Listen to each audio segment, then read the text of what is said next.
Triangulating data for design. My name is Jillian Chueka. I actually am from Salem here.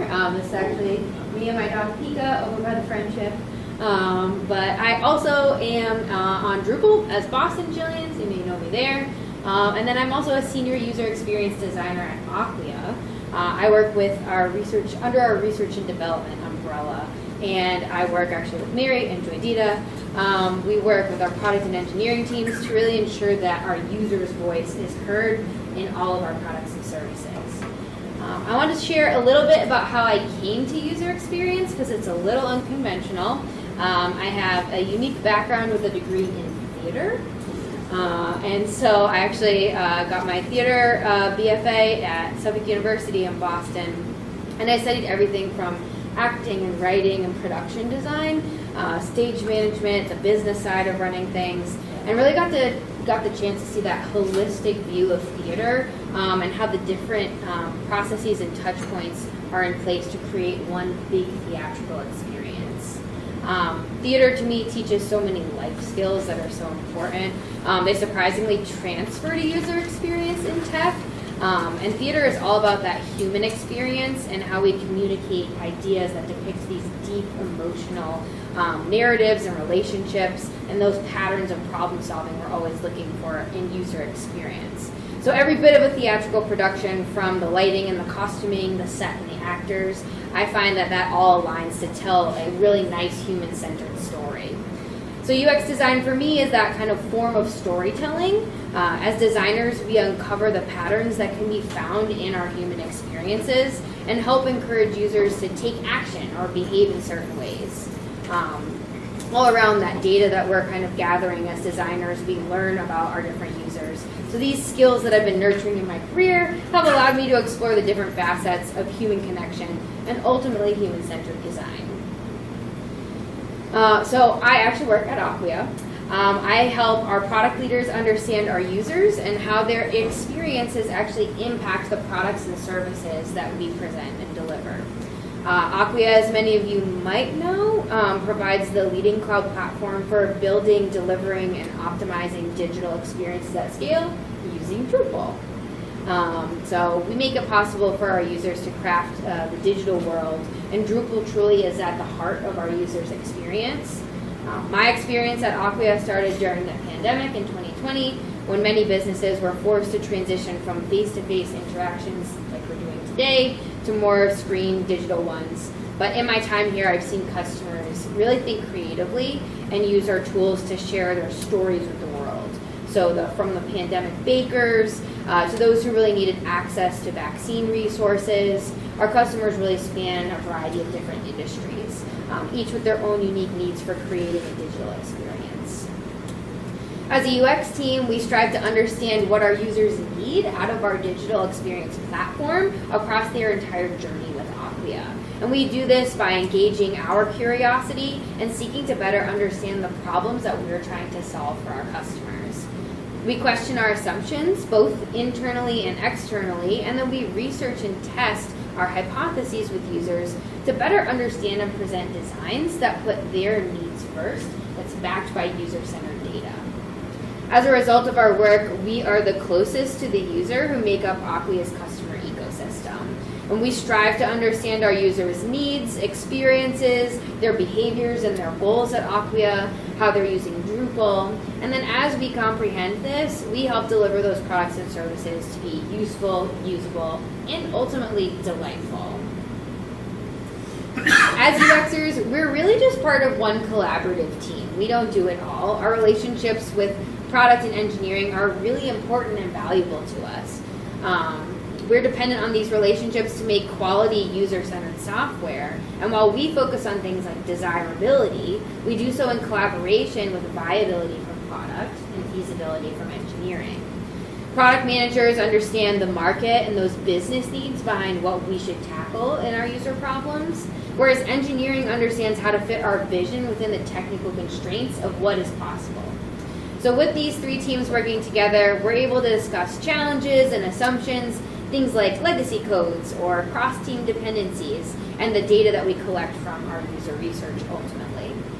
And the way we interpret our data as a team is really what gives it that real value and helps us make design decisions that positively impact our user base. So each of these teams brings a different perspective and data set to any given project, but as the UX team, we are responsible for bringing data about our users. There are a few challenges when it comes to managing expectations about the data that we provide to comprehend user behavior. For one, how do we know that we're gathering the correct data to understand our users? There's many tools out there, methods that we could be using for collecting data, and each have their own pros and cons. We often gather more data than we need to ensure that we're sampling enough users. So what context do we need to consider when looking at all of that user data for analysis? And then as we analyze and interpret that user data, how might we share insights in a meaningful way to make informed design decisions? So at Acquia, we tackle these challenges in a very scientific manner. We want to ensure that any data we use leads us down a path to making more informed design decisions. And so how we go about solving these challenges involves a user-centered data strategy as well as corresponding processes. So we've learned to ask questions and prioritize them around creating the greatest impact and value add to our users. This helps us create hypotheses around user behaviors that can then be tested, and then the data collected in our experiments can be used as evidence that leads us to those desirable designs. We've gathered a few key tools for data collection. I'm going to share a bit more about those today, and learned best practices on how we should be using them. Each tool has its own caveat that kind of helps us decide when is the right time to use a certain tool. And then we built processes around how we use those tools and aim to gather both quantitative and qualitative metrics. And I called this talk Triangulating Data because we really do pride ourselves on making sure we're not just looking at one data set when we're making a decision, we're really thinking about it all and trying to create that context. So finally, we've challenged ourselves to bring people together, just like we're doing today, especially during a testing process where we can better empathize with our users and those stakeholders can help learn alongside us. By involving our stakeholders in the testing process, we help avoid opinion-based debates by looking at actual quantifiable metrics. So I'm actually going to walk you through a recent design project that we had where we used user data to help support a larger design change to our cloud platform product. Cloud platform is our hosting platform, and so I like to say it's easy to come up with a design, but it's really hard to ensure you're solving the right user problem. So this is where my story starts. A part of our Acquia vision is to provide customers with the fastest and most secure Drupal hosting platform. One of our solutions to this we're calling Acquia Cloud Next. It's our cloud-native, Kubernetes-native platform. Trying to get users to upgrade, though, from our Cloud Classic platform to ACN, as we call Acquia Cloud Next, is proving to be a little bit difficult. We were hearing from our internal sources that users really didn't understand the value of ACN, and we were seeing really low numbers of sites and applications moving over to this upgraded technology. So as a UX team, we really saw an opportunity to investigate, and we set out to learn what assumptions we had about our users, and then write down all the questions we had as we kept hearing from our stakeholders. We talked to a diverse group of internal Acquians, from support, product, customer success, professional services, our TAMs. We really tried to broaden our view as we brainstormed these assumptions that we had about our users and those questions that we still had in our minds about why they weren't migrating to ACN. And these fresh perspectives really helped shape our conversations around what problems our customers seem to be facing. We went through over 1,600 quotes and questions, and in our analysis, we started to see some really impactful questions we needed to prioritize. And we realized that what we thought we knew, on the left there, we thought that they would value all these things out of ACN. Those things were actually being overshadowed by more simple usability problems and questions that our user had. Patterns of pain points were showing up around current reporting of views and visits that correlated to their subscription usage. Users were struggling to understand how this new ACN platform would fit into their billing model. And this was actually preventing users from upgrading. So these assumptions needed to be tested as we started designing, and so we formed a hypothesis. This is our typical framework that we use to create a measurable hypothesis to test. And so in my example, our hypothesis looked like this. We believe that if we design a usage reporting feature, then admin users will have more visibility into their ACN subscription, ultimately hoping that they would then migrate over. As designers, we can take a hypothesis such as this and formulate visual concepts that best exemplify what this might look like as a UI solution. So now that we have our hypothesis, it's time to test it.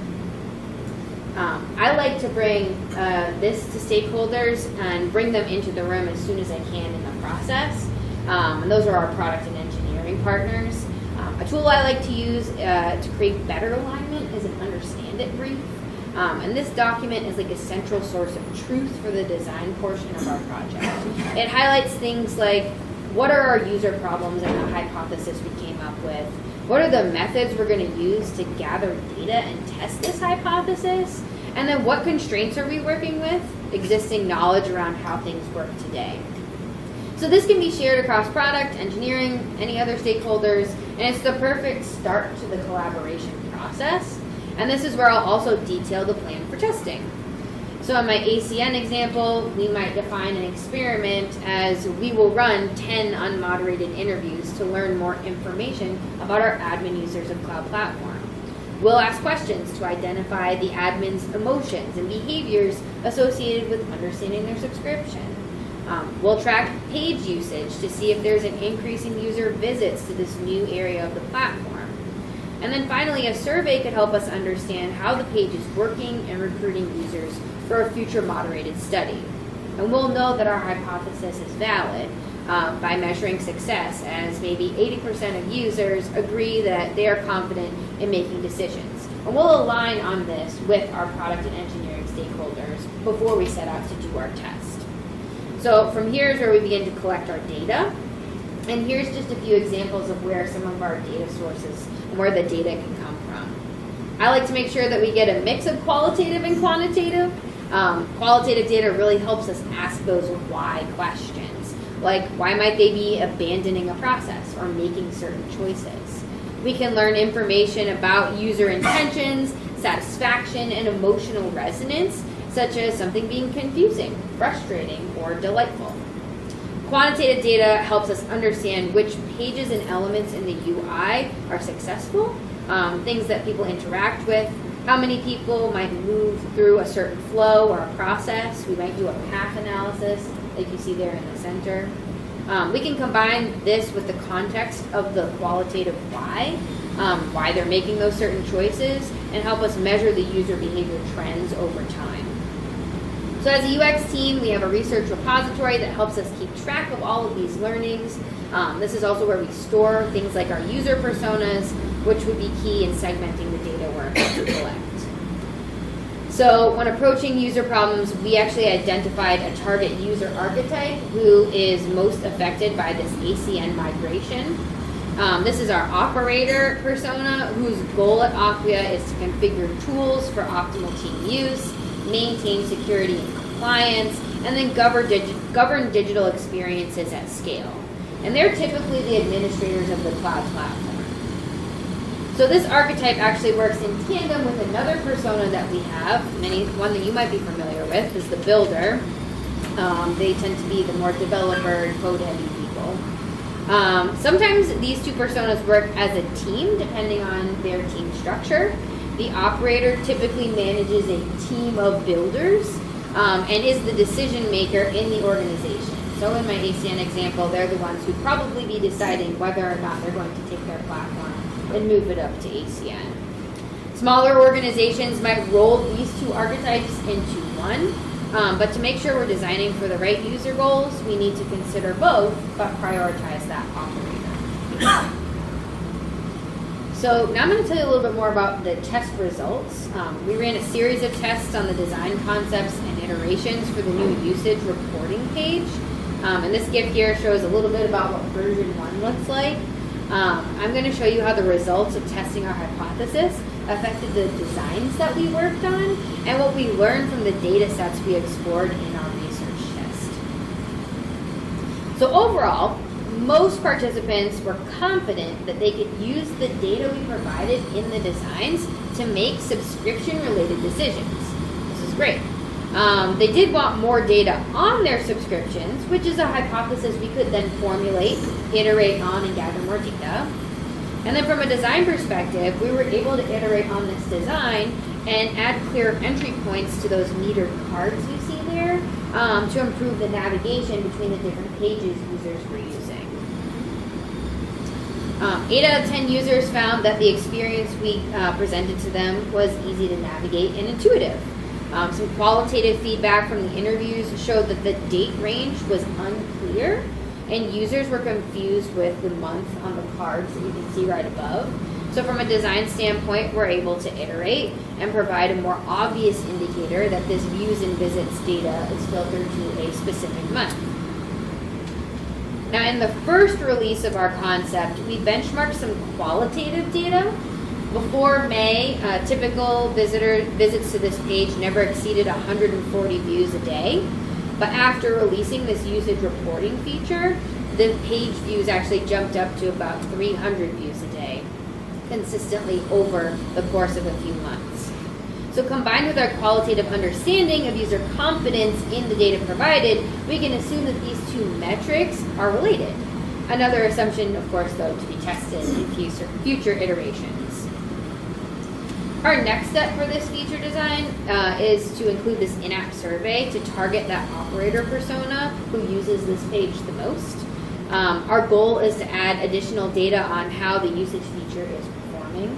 We can compare this to our initial benchmark to ensure we're improving the design for our users. And then as we gather more and more opinions and questions and learnings, the cycle continues. And with each new design iteration comes a chance to learn something new about our users, make new assumptions, define that user problem, formulate hypotheses. You see where I'm going here. So this is our Acquia design process. There are many opportunities across our design process to look for data and keep the cycle of testing hypotheses around user problems going. So we're always learning new things about our users. It's really understanding the data that makes up our user behavior and sentiment that helps us build that better software. That is my presentation for today. Does anybody have any questions about how we're using data at Acquia or gathering user data? Yeah. I just want to happy end to the story. Did you guys get the ACN numbers out? I think that's what our next step also is too, is to take all this data that we're gathering, talk to product and engineering, and then also start talking to our leadership and to say, hey, let's look at how we can get these numbers together and start to triangulate and look at those business values. Yeah. I'm fairly certain our ACN numbers are up. I don't know, Mary or Nita, would you say? Yeah, we're up 20% over the last 2 quarters, and a lot of the research that Jillian, Chueka, and others have been doing, we are able to elevate in conversation. So it's been really cool to use Gainsight because that gives you that quantitative that we were talking about, as well as the user interviews. When you showed me your presentation last night, I was amazed at that number of users we've connected with through this process. Because that's a huge change in where we were at a year ago in our user relationship maturity. 100%. Yes. So there is a happy end to the story. That's awesome. And this was a really cool breakdown. Thanks for sharing it. Oh yeah, anytime. Yeah. Obviously, this is like a experimental process that you can really take to any sort of design you're doing. It's how we really kind of avoid that opinion-based design and start to really think in the steps of our users and what they are doing and thinking and feeling. How long of a process was it from beginning to? That's a really great question. Yeah, I think when we first started gathering these assumptions around ACN was at least in 2021, so over a year ago. And then that process of actually iterating on those designs and making sure whatever we did build was working, that took at least, I would say, 6 months. But it's a lot of back and forth and making sure that we're involving the stakeholders, we're validating specific decisions and making sure that those choices that we're making are backed by, the user interviews we're doing and stuff. I like to do hour-long user interviews. We build a lot of prototypes in Figma, and so we'll make it look like it's actually been built, and they can move through it as if they're using what the product will be. So being able to move through and see, even though it's dummy data for views and visits, they can still understand how it works. So kind of going through all of those hour-long interviews. It can take time, but honestly, I think it's worth it in the end. When you release something like this, you see the usage numbers for that page just skyrocket, and they're coming back month after month. So, yeah, it was a really exciting feature to release. Anybody else have any questions? I know Mary mentioned Gainsight PX. I live and breathe Gainsight PX right now. It's a really cool tool if anyone has any questions about around gathering user behavior analytics and understanding how different workflows, what the click-through rates are. So I've been slowly going in there and trying to learn more. But yeah. Well, if anyone doesn't have any further questions, I'm around. Thank you so much for taking the time to come to my chat. Thank you.